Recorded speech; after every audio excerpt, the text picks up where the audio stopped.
Hello and welcome to today's webinar, Life as a Nuclear Operator, a conversation with Tracy Primeau, founder of Agile, her consulting company. My name is Lynn McDonald, hosting on behalf of the Institute. Before beginning, we would like to acknowledge that the spaces in which we at the Institute work in Toronto are located on the traditional territories of many nations, including the Mississaugas of the Credit, the Anishinaabe, the Chippewa, the Haudenosaunee, and the Wendat peoples. Dr. Fergal Nolan National Laboratories in Saskatoon is located on Treaty 6 territory and the homeland of the Métis people. We thank them for their care of the land and pay respect to them and their ancestors. For our regular attendees, the format will be a bit different from our regular format. Tracy will tell us about her journey, and then we'll open the floor for a conversation which I will moderate. More details on how the open discussion will work will be given after Tracy speaks. We ask that during the presentation portion that the audio and video be from the presenter only. To turn on closed captions, go to More, Language and Speech, turn on live captions. Please feel free to use the Teams chat to discuss with others during this time. I will be sending a confirmation of attendance email after the webinar and will include a link to our webinar page with that communication where you'll be able to find the YouTube video. I will also include the topics covered in that email and the length of time spent in the webinar, as some people have requested this to send to their professional association. Before turning things over to Tracy, I will share a small bit of her background. Tracy spent the majority of her career in the nuclear industry. She is a trailblazer, becoming the first woman to be authorized to run a nuclear reactor at the Bruce A site and the only Indigenous person to do so. She worked her way from the shop floor to leading the station as a shift manager and retired as a long-time operations leader at the station. Tracy is also a mentor and role model to many men and women in the energy sector, often sharing insights from her nuclear career at conferences, professional development events, and other initiatives. She offers insights on diversity, women in STEM, and Indigenous relationship building through her company, Agile, founded after her retirement from Bruce in 2021. Tracy is a proud member of the Nipissing First Nation. She strives to use the 7 grandfather teachings in her leadership every day. Raising her 2 boys with her husband Dave, Tracy has always been active in her community. Tracy currently serves on the board of directors for Canadian Nuclear Laboratories, Ontario Power Generation, Ingenium, and the University of Waterloo, and also at the United College Board of Governors. Within her community, she actively strives to establish creative and lasting solutions for the systemic hurdles faced by Indigenous populations. Among her many aspirations is the global expansion of clean energy with a special focus on extending its benefits to remote Indigenous communities across Canada and equity partnerships on the path to economic reconciliation. Please note that the webinar is for informational purposes only and does not provide legal or medical advice. The view of our webinar guests are their own. The Institute's focus is on radiation protection. We value all our stakeholders in diverse communities throughout Canada. We are pleased to have Tracy share her lived experience working in the industry to give a perspective from someone who has worn many hats throughout her life. With that said, I will turn things over to Tracy.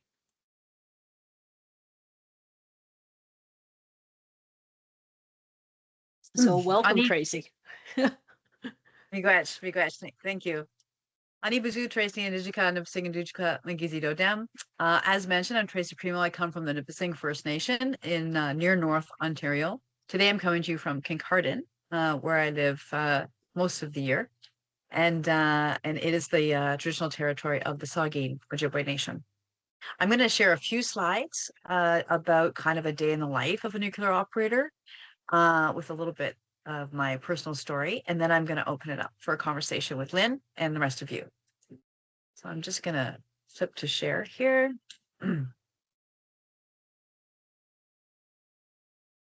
Okay. Tell me, Lynn, if you can't see the slides. I think we're good. No, you're good. You're great. Okay, Great. Okay, so this is just a picture of me and a lot of other women in nuclear from the Women in Nuclear slide from a few years ago. You can see I'm standing in front of a control room panel, but there's many of us who work in the industry from the shop floor to the control room to leadership positions. And of course, I did all of those things.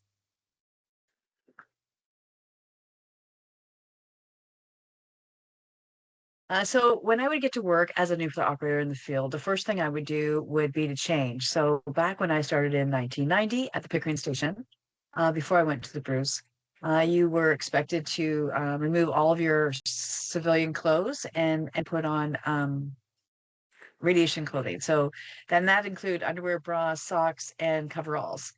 And then, of course, once you were ready to go, you would head out into the field. Here I am with my coveralls on, and of course with the appropriate PPE, hard hats, work boots, of course glasses, and you know, as you would know, those who have called in due to your interest in this field, the appropriate electronic personal dosimeter, and a TLD, thermoluminescent dosimeter, that you know would be checked regularly for radiation. TLDs would be turned in monthly, EPDs daily, and then of course we'd also do bioassays as needed, depending on the work you were doing. When I first started as an operator, we did bioassays every few days, but as time went on, it became very obvious that was really only needed at a longer time frame, or if you did some work where you could have picked up some dose. As we walked around the field, operators' job was really to make sure that everything was running okay in the field. So I often say the operators in the field are the eyes and ears of the control room. This is just an example of a boiler feed pump. So here you would check that the pump was running okay by using all of your senses, you know, eyes, ears, nose, smell, everything. And also that there was enough oil in the pump, that the drains weren't plugged. And of course, another thing we might do as operators is start up this pump, shut down this pump. And although the hand switch might be in the control room, the field operator has a very important role here to play in making sure that the pump is ready to start, making sure it starts okay, and communicating over radio with the control room that everything's going according to plan. Another thing that operators do is get pumps, breakers, heat exchangers, etc., ready for service, or change the duty for service. So that involves a lot of valve operation, breaker operation, a little bit of priming pumps and getting systems ready to be filled with water to avoid hammer of any sort. And this is just an example of a different kind of pump. This is a stator pump, and one of the mid-sized valves, I would say, that operators are expected to operate. There are some much bigger ones that are thousands and thousands of turns, and of course a lot of motorized ones as well. This is just a picture of the turbine at the Bruce site. So we have 4 turbines at the Bruce A site, as they do at B and Darlington, and Pickering as well. So you can see here, you can see in this picture the low pressure turbines, and at the very end of that, the generator. This picture is taken from the top of the turbine building, what we call the rusty side of the plant. And so on this side of the plant is where all the secondary equipment is. Pumps, valves, heat exchangers, piping, the actual, many of the electric feeds, and of course the turbine generator itself. And then, you know, we go over to what we call the shiny side of the plant, or the reactor side of the plant. Usually on every crew, on every unit, you would have a turbine operator in charge of the turbine side and a reactor operator in charge of the reactor side. And we would take turns going back and forth, covering those both sides and doing our rounds routines, testing. And of course, the final thing I want to mention, one of the most important things I want to mention that operators do is work protection. So operators are responsible to make sure that our maintenance colleagues and peers are safe when they work on anything. So for example, that pump I showed you at the beginning, would have to be electrically isolated, as well as physically isolated, vented, and drained to make sure that there was no energy left in the pump that could injure one of our maintenance colleagues, whether they be mechanical maintenance, control maintenance, or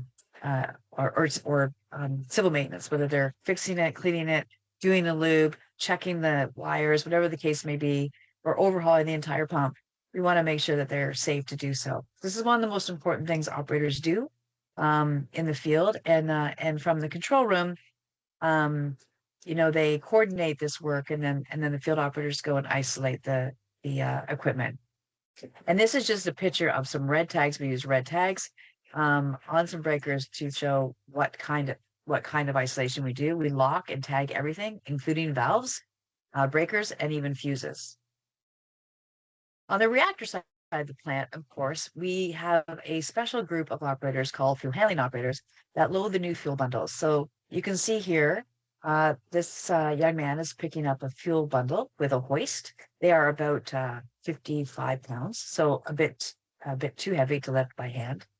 Putting it into the fuel handling trough, where it will go into the machine, and then to the reactor to fuel the reactor. CANDOs are specifically interesting across the world of reactor designs, and that we fuel online, refuel online, and whereas all other designs shut down the fuel. And so this is a very important job, both loading the fuel bundles, discharging the fuel bundles, making sure that they're put in the bays in appropriate racks, and then also maintaining the fuel handling machines. This is an entire division of operations separate from those that run the reactors and turbines.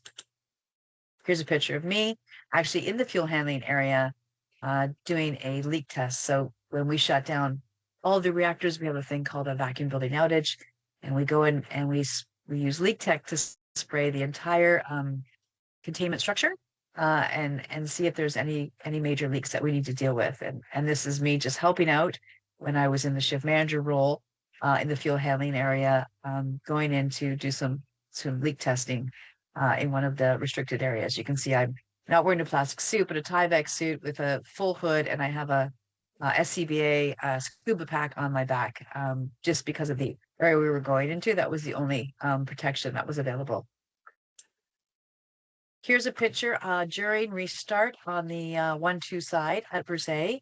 We've had multiple restarts at Bruce A. We restarted 3 and 4 back in the early 2000s, and then we restarted Unit 1 and 2 in the 2010, 2012 era, and now we've just refurbed Unit 3 again at Bruce A, and it just synced to the grid yesterday. And now they're working on Unit 4. So you can see here, these workers have come through the airlock and are in full plastic suits with their Tyvek hoods over their hard hats. They are plugged into an airline. You can see how the suits are kind of puffed up like a Michelin man, and they're ready to go to work. And so as you walk through the reactor building when the unit is shut down to do maintenance or inspections, you go from hose to hose, so you can be plugged in as much as possible, and ensure that you are not picking up any airborne contaminants. Specifically in CANDO, tritium is the biggest hazard that we would have, that we're protecting ourselves from when we're wearing a plastic suit. All right, just lost my, there we go. So the opportunities, I think I saw some questions beforehand, and so I kept this slide in. The entry role to nuclear operating training to nuclear operator is varied. So when I was hired in 1990 at Pickering Station, I was an operator in training, and then I became a qualified nuclear operator in the field. From there, you can go to supervising nuclear operator. So they are supervising the unit. An authorized nuclear operator, that's the person who runs the reactor in the control room. As Lynn mentioned, I was the first woman to do that at Bruce A. A control room operator runs the I guess, accessory components that we need to run the reactors, like the emergency cooling system, the switch yard, the vacuum building, HVAC, all of those sort of accessory things that we need. We have the fuel handling control room operator. I already kind of talked to you about that. So on top of the fellow you saw loading the bundles, we have someone in the control room who controls the fuel handling machines. Field supervisor looks after the field, control room supervisor looks after the control room, and then the shift manager looks after the entire station. All of the operators work for them. And when the shift manager's on duty, they hold the license for the station and are responsible for the safety of the plant, the equipment, and the public. Working in the control room here, you can see this is a Bruce Beak control room picture, but you can see a picture of some operators shutting down the unit, getting ready for an outage. They're purposely shutting down this safety system to make sure it fires fast enough, and it's part of our shutdown testing. And then after this happens, they'll go right into an outage. We have planned outages in CANDO stations in order to do required inspections, maintenance, and of course, lately, if those of you who have been following, we've done a lot of major refurbishments, both at OPG and at Bruce Power. Here's a picture of the control room from the control room supervisor's desk. So the control room supervisor is looking at this fellow right here. Right behind him is the fuel handling area. It's the middle of the control room. We have 3 fuel handling trolleys that go underneath all of the reactors to fuel. Directly behind that is the common operator area I talked about. That's the panel that supports all of the other reactors. And then around the room are 4 units. So, you know, if you're looking at this fellow to the left is unit 1, 2, and to the right is unit 3, 4. So the control room supervisor sits a little bit higher than the rest of the control room, so they can see everything that's happening and hear what conversations are happening and provide oversight and support. The shift manager just sits in an office just outside the control room, where they can also see into the control room and are available for support if needed. It takes about 8 years on average to become a CNSC certified reactor operator, from the time you start as an operator in training to the time that you make it to the control room. However, it can be done quicker depending on need and interest. And there's another path to the control room that does not require coming from the field all the way to through the control room up to shift manager. We bring in a lot of people right around the control room supervisor level, and they usually come from engineering, physics, some other part of the company where they're interested in coming into ops. And we need them to come in sort of at a higher level level. And so we bring them right over into the control room supervisor program. They take basically the same training as an authorized nuclear operator does as far as schooling, but they come right into the control position, and then they also have the opportunity to move to shift manager. So you spend, in this 8 years, you spend a few years in the field, you know, at least 2, maybe a little bit more. And then you go to learn the theory of running the reactor, the specifics of the station where you work, and then we do simulator exams, simulator training, and simulator exams, and so that whole process is about 3 years to get through all of that training and the exams, and then the co-piloting. And then you are certified. You do get licensed by the Canadian Nuclear Safety Committee and Canadian Nuclear Safety and Commission, and then you are certified. Once you're certified, however, you are retested every 5 weeks. We get sent to the simulator for a retest where we are monitored by the ops manager. And if the team is not able to perform at the level expected, then they will stay and train until they can prove that they can go back and stand watch. So it's not just a sort of one-stop shop. It's a constant evaluation of your skills, and to make sure that you're always ready for anything that could happen any time of day. This is just a picture of me in front of the control room supervisor desk, just to give you an idea of where that desk is in relation to the rest of the control room. And as I mentioned, the shift manager, which was the role I held for the longest in my career, sits right outside of this control room. and is close by if needed, but also available to go and walk down the field.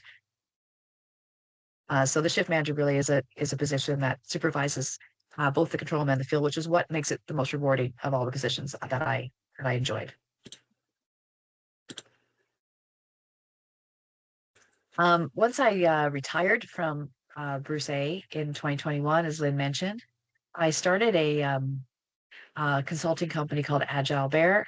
Also, Lynn mentioned my youngest son's Anishinaabe name is my oldest son's Anishinaabe name is Mako, which means bear. My youngest son's is Wajepi, which means agility. So I called my company Agile Bear. I really thought people would be knocking on my door, asking for advice on how does a nuclear reactor run, or talk.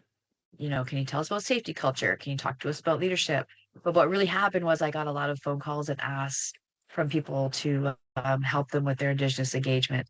And so I've been doing, although I do talk about my career and a little bit about safety culture and operations leadership, I also spend a lot of time helping companies and organizations with their Indigenous engagement. And so since retirement, I've been able to work with the mining industry quite a bit, specifically uranium mining, a little bit in the nuclear, I would say, supply chain work. So outside of ops, a little bit in research and development, and even done some collaborations with some what I would say were unexpected, but interestingly very connected organizations like the Toronto Zoo. At that, I'll open it for questions. Or Lynn, over to you. Okay, yes, I'm just going to describe how we're going to run the conversation with Tracy. So I have a slide based on that. 1 second. Hopefully it'll ask me to go right back to where I was. There we go. So yes, thank you, Tracy, for sharing your story. You have an incredible life story, and I find it very interesting how you thought you were going to provide consulting on one aspect of your life, and you ended up focusing on or being the demand was there for other information, so you didn't even know all that you had to offer. So that's wonderful. No. So what we're going to do is move to the moderated conversation. I'm going to ask a few questions based on the topics and questions that were submitted during registration. Tracy's already answered some of them. And as this is happening, please raise your hand if you'd like to unmute to ask a question directly. If you'd like to also use your camera, that's a really nice personal touch. But remember, because this is a webinar format, and it's one of our webinars, it's going to be on our YouTube channel. So if you prefer to ask your question and have me read it out, then please type it in the Q&A. I know with Teams that sometimes, depending on if people join, they cannot see the Q&A function. So if you have a question, you can't see the Q&A, and you don't wish to read it out loud, please type it in the chat, and some of our staff will put it in the Q&A so I can find them. With the webinar format, when you're going to ask the question, then I have to make you a presenter, and then you'll be able to ask your question, and then I'll shut off the presentation feature and go to the next person. And I'm just see. So the webinar is 40 minutes in length. So at 12:40, we'll be switching over to yoga. So we have this time now, we have this resource in Tracy. I'll try not to be selfish. There's lots of questions that I would love to ask, but I'll hold them to the end in case other people have similar questions. So with that, I'm just going to pick a few from our list. There was quite a few came in during registration. So you already spoke a bit about the career advice and the professional development, that there are a couple of different pathways for getting there. But in terms of qualities or transferable skills you find most valuable in candidates entering a nuclear operator and training role who may not come from a traditional operator pathway? What qualities do you want to see in a nuclear operator? So the biggest thing is the ability to, think on your feet. I would say that a natural troubleshooter, someone who can figure things out without every single piece of information in front of them, And, believe it or not, it's not that hard to pull out in an interview. So as far as like schooling, operators come from everywhere. They come from business, they come from engineering, they come from trades. But really it's that ability to learn, and also I would say learn in the moment. So, you have three different inputs and you have the ability to pull those inputs in and and come up with a path forward. That is really sort of a natural troubleshooter um, skill. And I think that people from all different walks of life bring that skill. We will teach you how to run a reactor. We just want someone who has the ability to uh, learn, learn in that kind of unique way, I would say. And then, of course, we want leaders. Like whether you stay in the field or go to the control room or whatever you do, you're going to be operators are the leaders of the station. So we're looking for people with those attributes. So communication skills as well, like to be able Yes. to, and respect and things like that Yes. that you expect in leadership. So in terms of talking about nuclear power plants and how they're run, I know that safety culture is very, very important. And for those not that familiar with the nuclear industry, because we have people from all backgrounds here, do you mind just taking a moment and talking about safety culture? It really is everything we do. If there's a um, incident, accident, issue at any nuclear plant in the world, um, we all pay the price. There's this great book called Hostages of Each Other about that. And so because of that, we have very stringent safety culture. We have traits that we follow that are put out by the WANA organization out of Atlanta, the World Association of Nuclear Operators. And we are evaluated on following those traits as well. I would say that there's never ever a conversation where safety does not come first over production. And as a shift manager and an operator who ran the reactor and the plants, at no point would my operators or myself ever be questioned by the CEO, the CNO, the plant manager, the VPs about conservatively taking a unit offline or making a safety decision over a production decision. Always totally supported. Safety first is a value that is lived in the nuclear industry, and for good reason. We need to be, you know, we need to be at the top of our game when it comes to safety. And that culture, that safety culture, is really a culture. It can't just be, here's the rules. It has to be from top to bottom. So, as an operations manager, if I'm out in the field and I don't have my earplugs in, I expect the operator, the maintainer, or the student to stop me and coach me on that. And that's the culture I'm talking about, where it's it's throughout the organization, not just top heavy. Yeah, it's like a level, everybody's equal when it comes to safety. Yes, yes. Yeah. Yeah. So one of the things that you talk about is women in nuclear, like one of your slides had women in nuclear on it, and work-life balance, things like that. Um, the question that came in was, do you ever feel like you had to work harder, be smarter, etc., to your male contemporaries? Or, and I imagine being the first Indigenous person as well, that there might have been some barriers possibly there. And how have you found work-life balance with such an onerous career?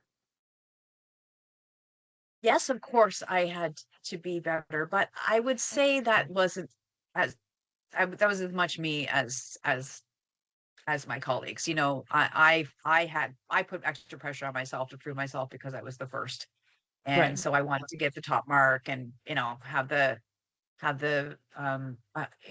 like the unblemished path to the control room, which I didn't. Of course, I failed exams along my way. That's a great thing about being the first. You can be the first to stumble as well. So yes, I feel like yes, I had to be better, but I would also say that that was partially me putting that on me, not just the world around me. As far as work-life balance goes, then, the hardest thing I would say about my career was the shift work.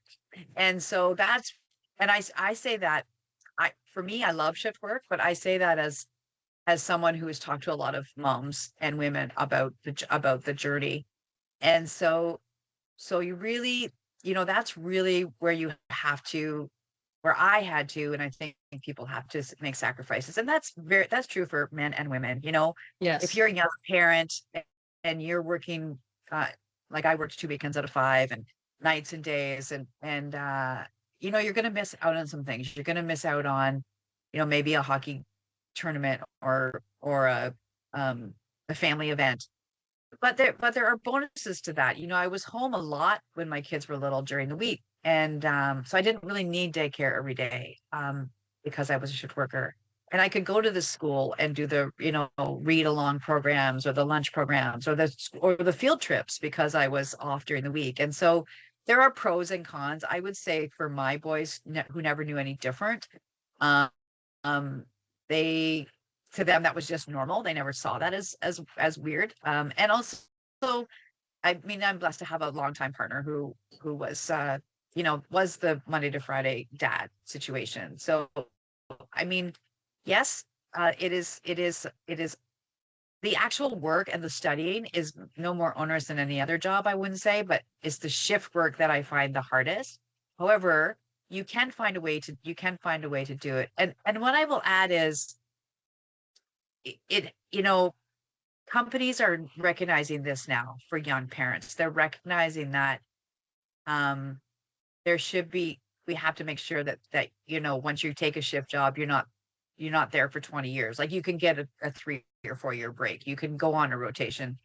When your kids are a certain age, you have an opportunity to go work a different job for a little while. And also it used to be the path to the top was through this sort of, I guess, time on shift as an operator, shift manager, whatever. And now we're more aware that what we need for leadership at the top is leadership. You don't have to have been, it shouldn't be just because it was hard for me, it should be hard for you. I don't agree with that at Right. all. Like Right. there's a way to get women and equity seeking groups to the top of our leadership. And it doesn't necessarily mean they have to spend, 10 years on shift. So I think that the industry's looking at that differently now and recognizing that, just that's not necessary. We just need people who can lead. Sure, you have to understand the operations of the station, but it doesn't mean you're there for 10 years. Yeah. Yeah. Yeah, yeah, No, I just think I have family members in other industries, such as, being on ships and truckers and things like that, and that's kind of unavoidable with those types of work. But yeah. it's nice to hear that they're trying to accommodate as much as they can. So there are other questions. I don't see other questions coming in from. I think people are just enjoying listening to you. But if you do have questions that you'd like to ask or have me ask, go ahead and get them ready. So I'll just continue with the ones that came in. In terms of nuclear energy, and you had talked about clean energy to remote communities, and how do you see how nuclear energy can help with that aspect for remote communities? What do you think your vision is? So one thing I dream about is, a very small micro reactor in the north. And in the north, I'm talking north of 60. Uh, you know, so we're talking kilowatt-ish, 1 megawatt perhaps, SMRs that, have to be fueled, don't have to be fueled for 8 years, need a couple operators to run them, and getting those communities off diesel.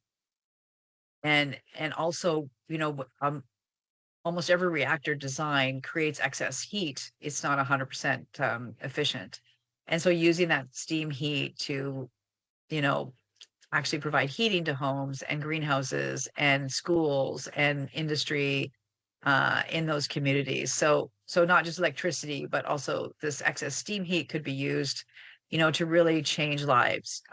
Those of you who have been to the north, I'm sure know how expensive it is to buy fresh fruits and vegetables, or actually even just chips and pop. It's Everything. ridiculously expensive, and so having the ability to grow those year round, and having not to truck in diesel, uh, for especially for the winter months could be life changing.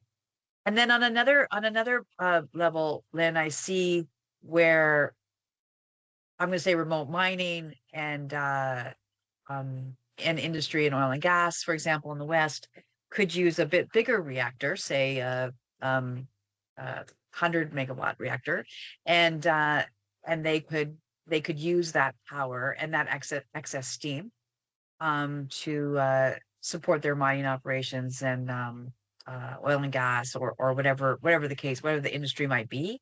And then that excess power, because it would be more than enough that they would need, could then be used to provide communities around that area with electricity. So I see, multiple opportunities to use nuclear to really take the reliance on diesel off of these remote communities and also off of some of the big industries we have happening in the north.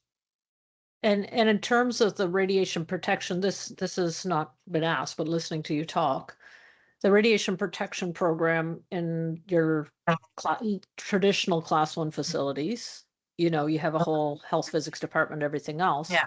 So do you see that would be different, like with a small, just for people not familiar with small modular reactors, it would have to be different in many ways. Do you have any thoughts on that? Well, one of the things that we're talking about at Ontario Power Generation and I've heard talk about it in the industry in general is to kind of go back to a more all-round tech. So small modular, the CANDU reactors we have thousands of employees. You have operators and mechanics and control techs and radiation techs, etc.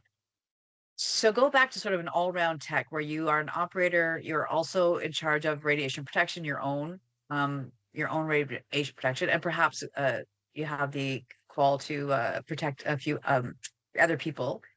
And you can do basic maintenance. When I was a new operator, we used to take apart a lube oil purifier, clean it, put it back together. We could fix something that was a simple fix, a swage lock or something like that. And also we were in charge of our radiation protection. And over time, all of those jobs got separated into different specific skills. So going back to sort of an overall tech who can keep the place running. Obviously you would have to bring experts if you had to do any sort of major maintenance. They would come in, for like during the day, during the week kind of thing. And the 24/7 support would be more of an all-round person rather than a specific trade. And I imagine that even more so as we go to smaller reactors in the north or even out west where they're talking about building SMRs in Saskatchewan. So I think that's really one of the answers is to sort of go back and create this all-round person, and of course they have to be trained in radiation protection. But when you're running a reactor straight lines, power is going in, you're just doing your basic safety system testing. There's not a lot of need for you to isolate equipment and all of those things. I really think that's the answer. Okay, thanks. Now, talking about running nuclear facilities, someone had asked, what do you think are the biggest operational and safety challenges facing nuclear, like the current nuclear facilities? We just talked about SMRs. So what do you think operational and safety challenges are in the traditional ones? I think right now we have a lot going on. And I joke often that this is my third nuclear renaissance, and I'm confident this one's going to stick. And we have a lot going on, so if you think about Bruce, I'm just going to use Bruce Power as an example. I don't work there anymore, but it's just down the road. So, there's 8 units at the Bruce site. One just came back online, Unit 3 from a refurb. Unit 4 is still in a refurb. Unit 1 and 2 are running. And then on at the B side, they're getting ready they have one unit that's complete. They're getting ready to start another one. But in the meantime, while they're doing refurbishments, they got to do outages. They got to fix things. They got to fuel. They got to do safety system tests. There's a lot to juggle in what we're doing right now. And so it's really important that leadership looks is aware, and they are, I know they are, I hear the conversations, is aware that they need their operators to be focused on solid, stable operations running of those units that are running, and sort of allow the maintenance or outage or refurbishment staff handle the other projects. Just because basically because it's so important that we run well, because that's what supports our ability to refurb and build new, is our reputation of being able to run things safely and stably. I mean, one of the things about nuclear is we run 24/7, 365 days a year, base load power, and we do not want the public we don't want to let down the public and not be able to do that well. Okay, thanks. This is just one we're just wrapping up. I think Mandel will be okay if we just take a couple of minutes, and this is one that I had wanted to ask, or just to people take away. As part of your consulting, I noted that you had said that the foundation of it is the 7 grandfather teachings. And if people have taken some learnings on that, you might be familiar, but if not, do you have a minute just to quickly talk about how your background, how your traditions have carried you through your career? And I know it might take more than 2 or 3 minutes, but how I think sometimes it's easy in large organizations to think that we're supposed to leave our personalities at the door or cultures at the door, but those guide us in what we do every day. Is there some kind of wisdom, or when somebody's meeting somebody of a different culture, of a different background, to give us a perspective that will help with that safety mindset? Yeah, Just so something of that nature. I'm gonna try to be brief. Thanks. I know you're gonna do yoga. Yeah. I would say that a couple, first of all, I would encourage anybody who's interested to look up the 7 teachings. That they're easy to find, and they include humility, wisdom, love, bravery, courage, all those things that are important to all of us, not just Indigenous people. I would say for me, bringing those teachings to work every day, you know, really, really made me make decisions that were more collaborative, and include, my team. I mean, there are times when you can't, you're in a major upset and you have to sort of make decisions, but for the most part, that's not the case. You have time to listen to other voices. Also, respecting work-life balance. I think that's another thing that Indigenous people bring to the table. We really do understand that when you come to work, it's not just you. You are bringing your family, and you are bringing your culture, and you're bringing your worries to work with you. And we respect and acknowledge that, and are very aware of it. If I had an operator come to work who was going through a personal crisis, I don't want them touching the plant. I want to know how they're doing, and I want to help them get through it. And I think that's another, a real understanding that you are not just a worker, you are a person who's bringing your whole self to work. And I would say from a boardroom perspective, which is, a lot of the rooms I sit in now, when conversations come up and decisions are being made, I'm thinking 7 generations ahead. I'm thinking, how is this going to affect my, my grandchildren's grandchildren's grandchildren's, especially when we're talking about energy and nuclear. And sometimes, I feel it's my role to remind the rest of the leadership that they need to be thinking that way too, especially when they're talking to Indigenous communities. And as I always say, the path to net zero includes nuclear, but that path is on someone's traditional territory. And the final thing I'll leave you with, Lynn, is that I think that this is both a female and an Indigenous trait that I think I brought to the table, and that was compassion. I would tell you the truth, but in the kindest way I could. And I think you can't fake that. You really have to care about your people. I think, I don't know who said this, I think it's Teddy Roosevelt, but it's one of my favorite quotes.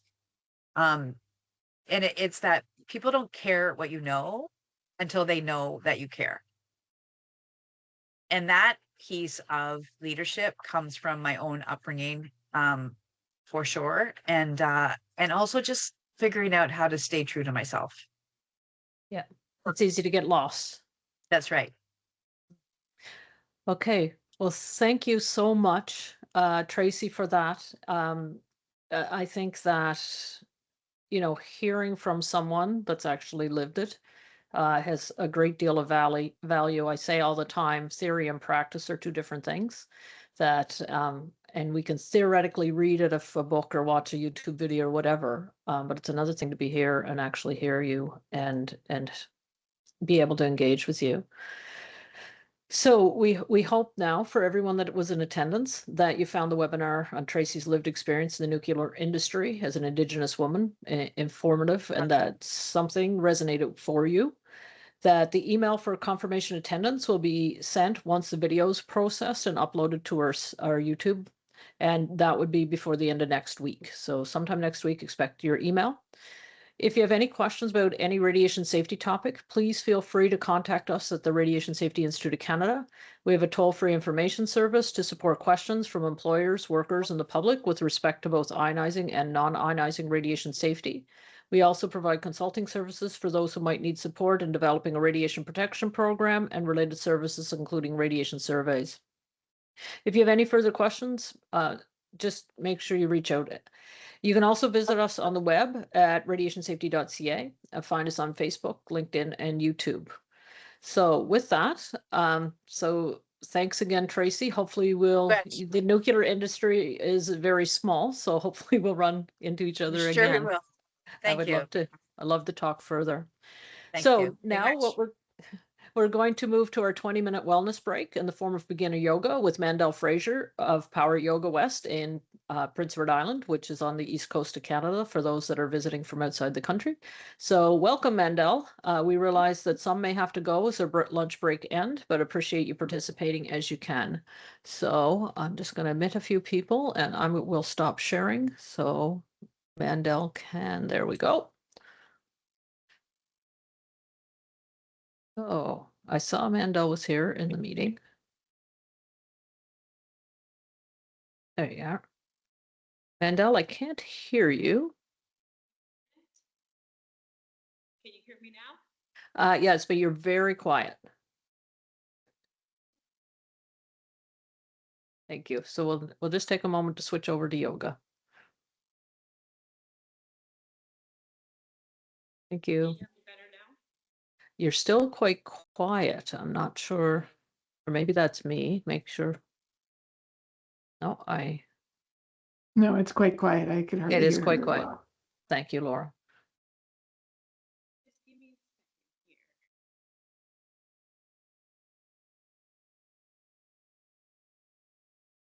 And the other is your camera is not on that I can see.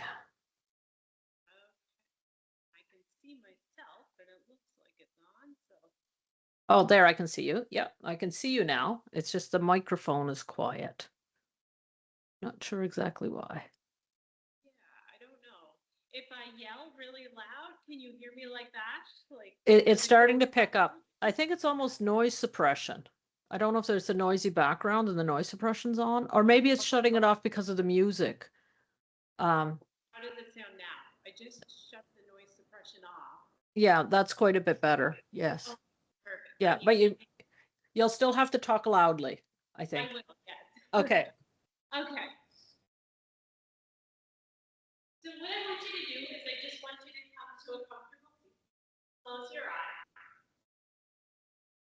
Let the whole back line of your body just kind of fall comfortably into your chair.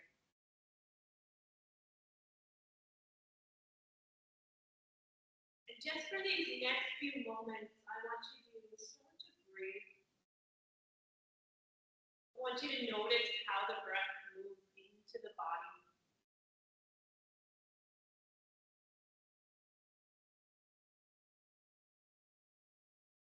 Notice how the breath moves out of the body.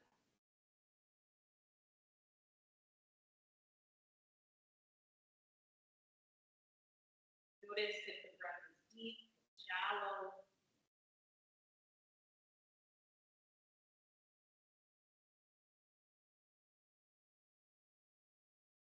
then we begin to make this shift. You shift into what's called Ujjayi breath, which is an inhale through the nose and an exhale through the nose. Feel the breath move into the back of the throat, into the chest, the lungs, the belly starts to rise. Then leaving the belly, bringing the breath up into the lungs, out of the chest, through the back of the throat, and out of the nose. Mandel, I don't mean to interrupt. But there's a bit of an echo. So I think if you talk really slowly, it helps. Like if you talk fast, that it overlaps. But I think if you talk slowly, it would help. Breathe in.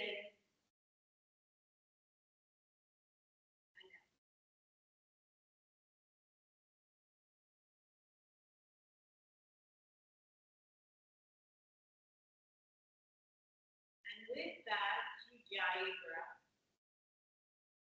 notice stillness. This space within the body.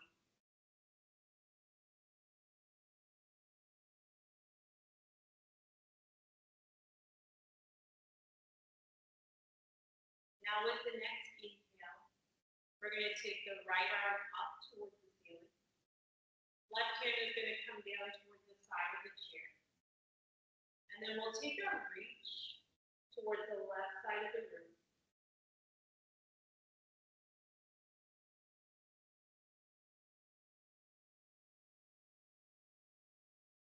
Now in that circle, pull the spine away from the chair so you sit a little taller. Round down into the sit bones.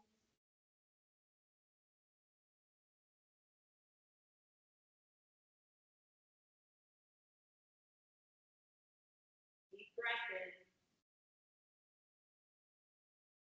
Long breath. Both hands now are going to reach upward. Maybe take the gaze up.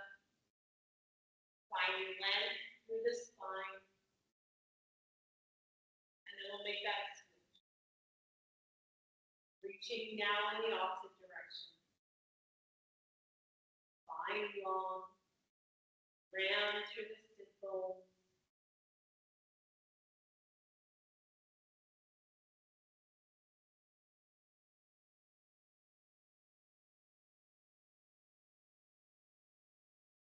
Now that arm that's reaching, we're going to take it towards the opposite ear. So we're wrapping our hand around the head. We're going to lift up to neutral. And then we're going to draw the head towards the left side of the room.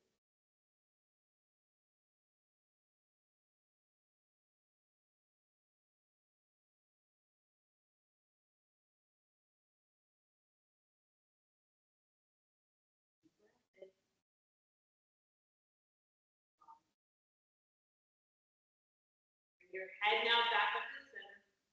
Switch sides, opposite arm reaches towards the ear, the opposite side. And then we'll gently guide the head closer towards the shoulder.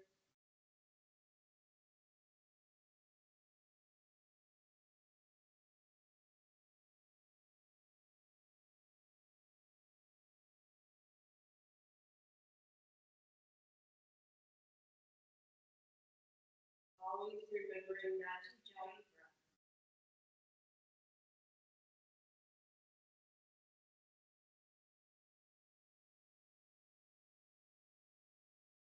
Slowly lifting the head, dropping the arm, let the hands come to fall to thigh. Again, notice the spine, sit tall, roll the shoulders back. Feel some broadening through your chest. Now we'll take both hands along the back of our chair, anywhere along the back of the chair. Feel the elbows draw towards one another. So you draw the chest a little more. Shoulders roll back, heart lifts skyward. Maybe the gaze follows.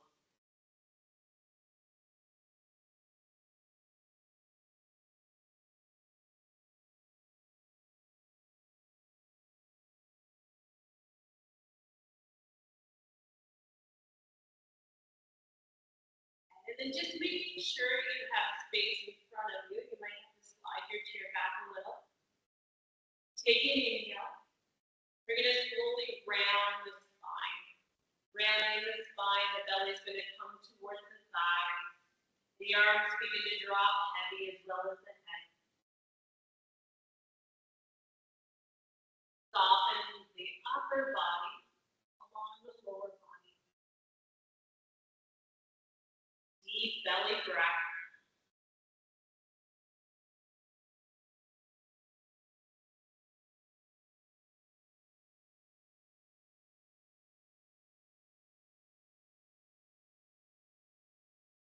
Just take a little wiggle of the toes.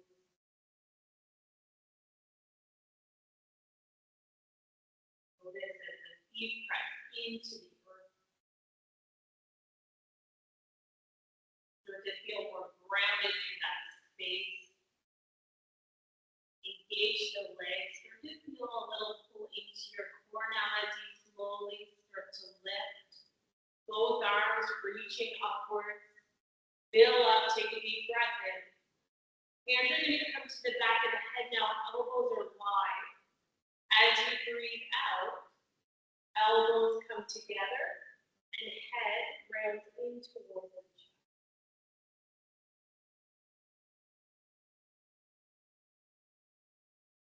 Okay, now with the breath in, start to lift. Elbows go wide, draw the chest forward. Gaze for the in-breath. Hands are going to stay at the back of the head. As you exhale, come back to a neutral spine. We're going to bring our right elbow towards our right side body. The center. The left elbow towards the left side. To the center one more time.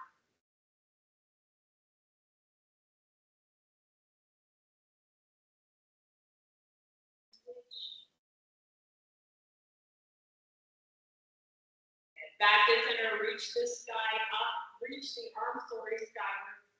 Take an inhale, we're going to bring the hands to wrap around that right knee. Hug the knee close towards the chest, sit tall. Wiggle that right foot around, maybe rotating ankle. Point, flex the foot. And then set the foot down. Switch sides, wrap the hands around the left leg, draw the knee inward. And a little shake of that left foot.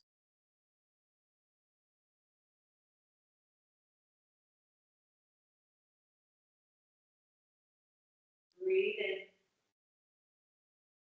And then we'll bring the foot to the mat on the right side.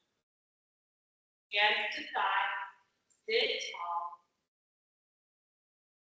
Fill up.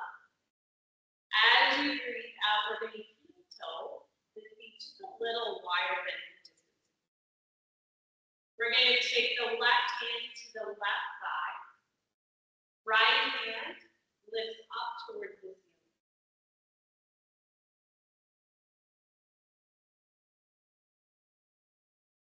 Now the right hand is going to come to the back of the head. Elbow lifting on the inhale. Elbow's going to come down towards that left side, round the spine, exhale. Inhale, lift the elbow. Exhale, round. One more time, elbow lifts up, inhale. Elbow lowers down. We're going to lift the elbow up. Right hand is going to come to the right inner thigh. You're going to take the arms in towards the legs and let the chest just kind of hang up there. Soften the chest towards the ground. Head is heavy.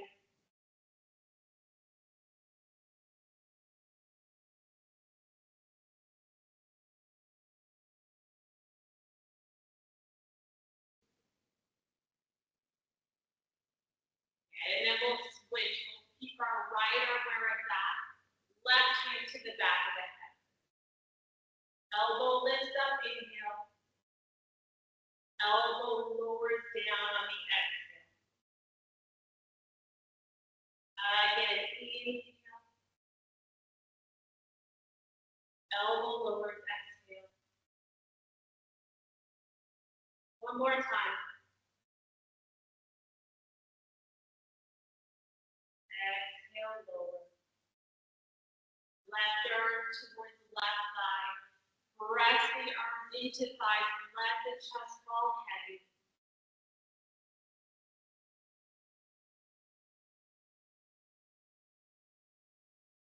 We'll take our hands to thighs. Slowly round the chest up. Heel toe the feet back together. Bring your hands to heart center. Sit tall. Breathe in. As you breathe out, our left elbow moves to left thigh.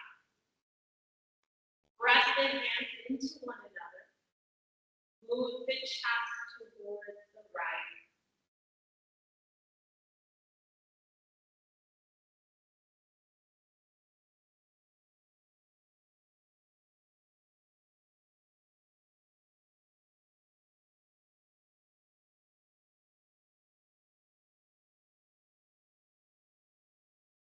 Breathe in.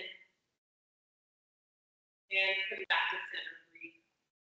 Switch sides now. Pressing those hands into one another. Chest moves off to the left.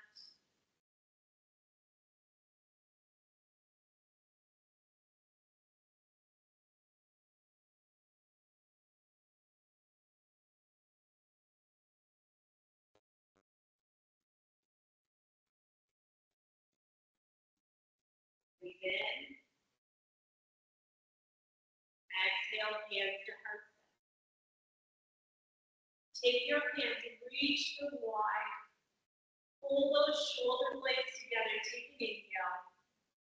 As you exhale, right elbow comes underneath left. Hands are going to wrap around the shoulders. Elbow lifts upward. Inhale. And then round the spine as you exhale. Neutral spine, arms wide, inhale.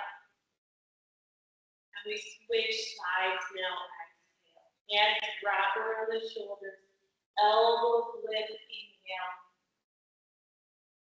Elbows towards belly, around the spine, exhale. Neutral spine, arms wide, big breath in. We're going to soften the elbows a bit there. Now as you breathe out, thumbs are going to move down and in behind. Good. Roll the shoulders forward, keep the spine long. Now thumbs are going to lift and then draw back, so palms are up. Elbows come in towards rib cage and then reach wide. So again, inhale, drop the thumbs, pull them towards the back of the root. Exhale, lift the palms up. Inhale, elbows in. Exhale, arms up. One more time. Inhale, thumbs down and back. Exhale, thumbs up and back. Elbows in, inhale. Reach out, exhale. Good. Arms reach up and overhead. Deep breath in. Hands are going to come towards heart center as you breathe out. Inhale, arms reach upwards. Forward fold, arms down towards the floor. Chest round on the exhale.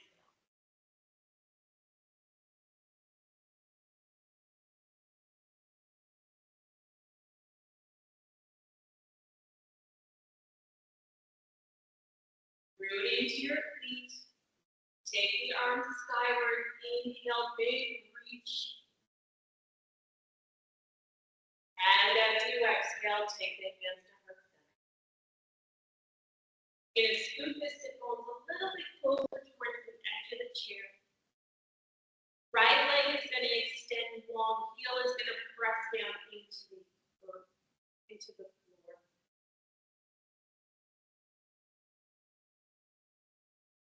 Point the toes up.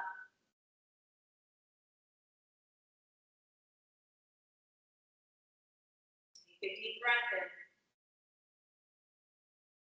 Breathe in that right knee as you breathe out. We'll switch sides, extending that left leg long. Heel presses into the floor, toes lift up towards the ceiling. Breathe through the back of that left leg.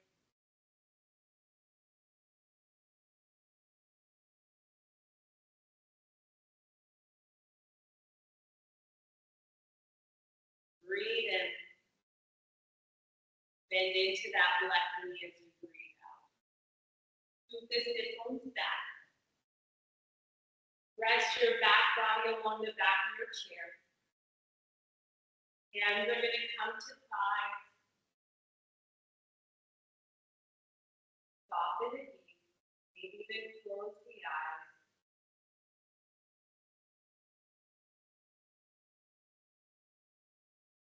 We're going to finish off our practice with a 3-part inhale breath. So what that looks like is you're going to take a breath in, not a full breath in, just a partial breath in, and I want you to move the breath along the back of the throat into the chest. Pause. You'll continue that breath in. The lungs then start to inflate. Pause. Continue that breath in, feel the belly inflate. Pause. And one long breath out. So it kind of sounds like this. Inhale. Pause. Continue that breath in. Pause. Fill up. Continue that breath in. Pause. And one long exhale.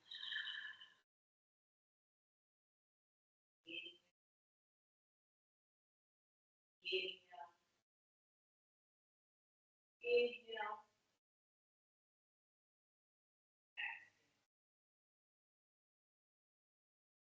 One more time.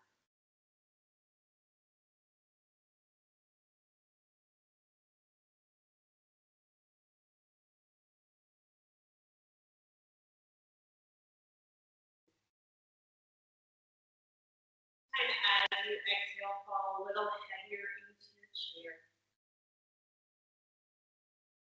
For a moment here, find stillness within your body, mind.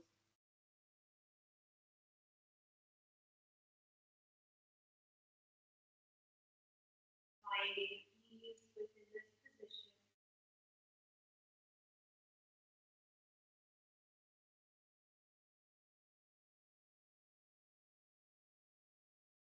Body to relax.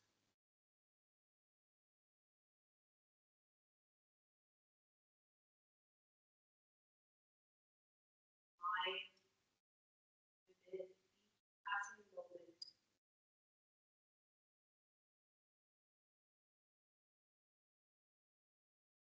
No rush into the next part of your day. Just here.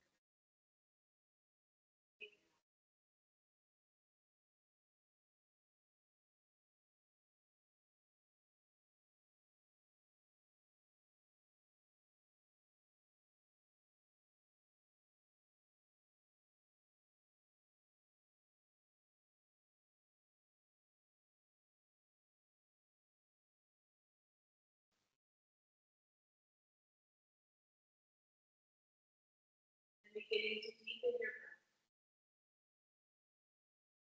Start to find some movement. Arms, legs, wrists, and ankles. finish off by reaching the arms up and overhead. As you reach up, sit up tall. And then you'll bring your hands to heart center. Bowing your head, take an opportunity to honor your body, your mind, all that it does for you. Enjoy the rest of your day. Thank you, Mandel, for being here with us to lead us into our weekend and help us relax. Yeah. It's amazing. Difficult there. I hope it wasn't too bad. Okay, yeah, the sound is a bit off, but we were still able to follow along because you moved slowly through them, and we could also do it by watching. So thanks, Mandel, and hope you get down by the water today and that it's lovely outside. We'll see you again. I know. Bye. And thanks to everyone who was able to attend right to the end. We'll get the recording up and we'll send the emails out next week. Have a great weekend. Bye.